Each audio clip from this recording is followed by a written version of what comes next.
senior year at Glen Ridge High School in New Jersey, he attended 15 different schools. The Mappathers were a family of 6. Tom and his 3 sisters were forced to keep moving to follow their father from job to job as an electrical salesman. As hard as this must have been, it didn't affect Tom's warm and charming way. He was the shy, quiet, smiling guy at the back of the crowd, you know, and he was a very, very nice, modest kid. He was very mature for his age. He did not do any silly stuff like some of the other high school kids would do. He had 2 jobs, and he was really the breadwinner of the family. The constant uprooting forced Tom to develop an uncanny ability to make friends fast. It was sort of a crash course in making great first impressions in the high-powered world of Hollywood casting agents, movie producers, and directors. I think it was his charisma. I think that whomever he met, in the business, found him very easy to be with, easy to work with. He just was a great kid to have around. High school athletics softened the edge of Cruz's nomadic existence.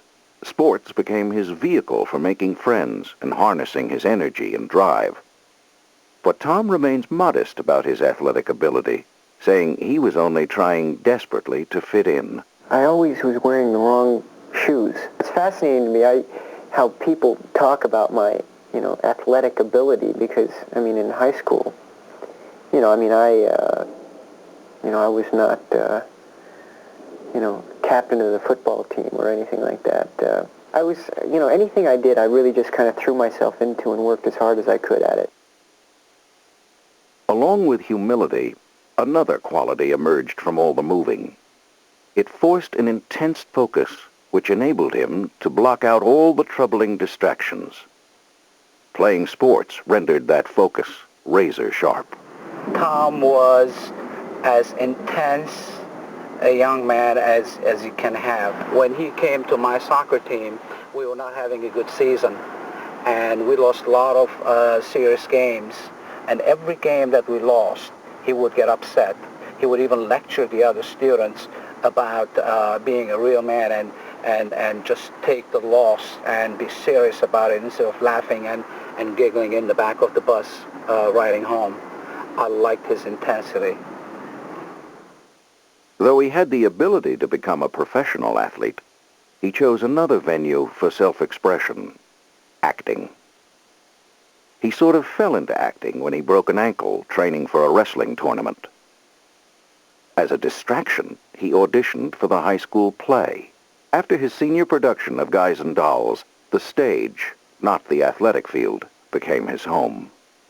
So I did Guys and Dolls, and then I just decided that I wanted to be an actor. And then I did a play, and I decided that, I wanted to pursue this and try it. So I did it, and I moved to New York. After graduation, Tom Cruise was ready to take on New York. I happened to turn to him to say, one of those teacher things, well, Tom, what are you going to do for the summer, And he said, well, I don't know, Mr. McFadden. I think I'll go over to New York, and I'll try out for the films and that kind of stuff. He says, if I don't make it, I think I'll just go to college. He was always in New York doing commercials and taking acting lessons.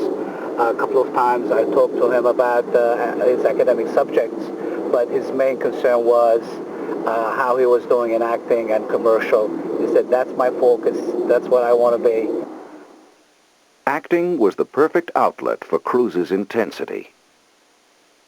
With the concentration of a race car driver, Tom kept his eyes on the track and raced toward his goal. He began practicing cruise control, orchestrating every move of his young career. This is the one that's a bear. Yep. There's all this controversy, or people, he's a control freak, he's this, and I thought the guy was great, and he, as I've said, over a period of 5 months, he's the perfect person that you want to work with because he's so professional. And some people say that that he's professional to a fault, but when you work on a film for 5 months, you want to know what you're going to get every day. Nature blessed him with more than ambition. It gave him this magic for melting hearts at a glance. Tom has the kind of charm that can be intoxicating. Even in high school, people knew he was different. He was very popular in the high school. He didn't date too many girls on campus, but he was extremely popular. Very good looking, very handsome. A lot of girls, of course, chased him, but he didn't know a lot of them, so he was very selective. But there was one woman who will always have a special place in Tom's heart. His mother.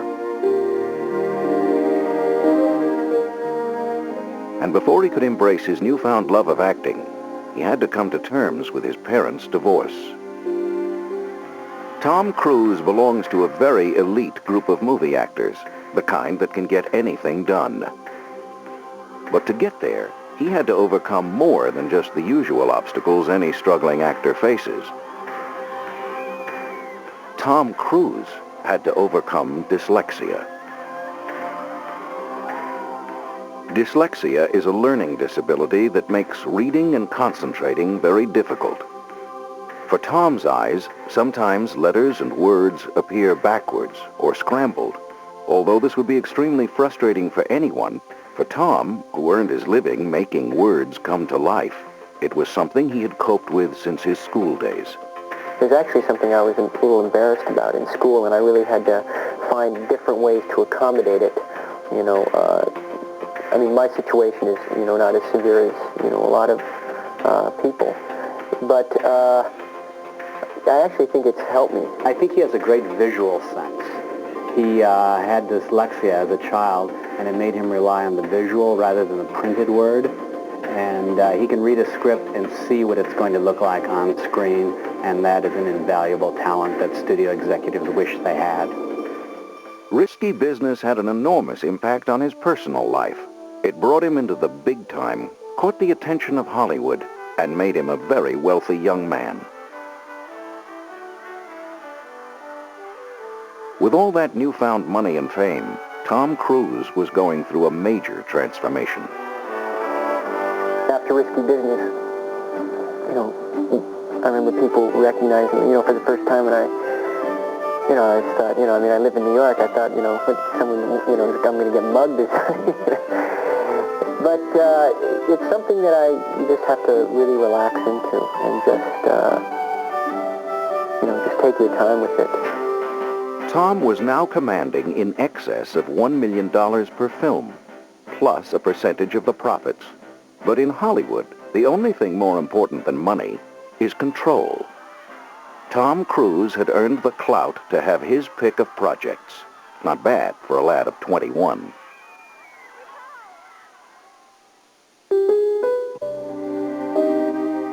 But success and money can't erase pain. After his parents' marriage ended, Tom remained very close to his mother, but the relationship with his father was strained. In 1984, before seeing his son's success, Tom Cruise Mapother III passed away. 1983, 84 was the best of times and the worst of times in Tom Cruise's career. Risky Business had come out and made him an overnight star. And that year, he hired a detective to track down his father. And he found his father in a hospital bed, dying of cancer. He went to visit his father, and his father hadn't seen any of his films, including Risky Business. His father said, when I get out of here, we're going to go out and have a steak and a beer, and we're going to talk about everything. Unfortunately, the man never got out of the hospital, never saw his son's success, and Tom never got to share his success with his father. Tom was 11 when his parents divorced, and life became difficult. Tom had to pitch in and help his mother make ends meet. This burden of responsibility and hard work taught Tom a great deal about survival. I think that was his background and upbringing. His mother and sisters, they're very sweet people.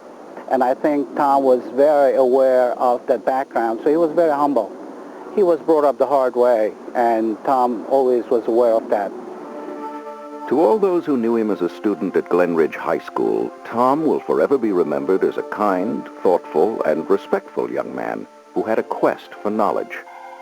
It was this desire for an education that led him to consider the priesthood. Tom attended the St. Francis Seminary in Cincinnati for a session. His freshman year in high school, the family was too poor to send him to a private school, and they happened to be living in Louisville, Kentucky, where the public schools are not, shall we say, top rate. And he figured out how he could get a free, good private education. Unfortunately, it meant becoming a priest. So he enrolled in St. Francis Seminary in Cincinnati, and he spent a year in the seminary. And a life of celibacy was not for him. He used to sneak out on weekends and sneak over to a girl's house and with other girls and guys. They would play spin the bottle, make out, do whatever. And by his sophomore year, he was back in public school. He was not cut out to be a priest.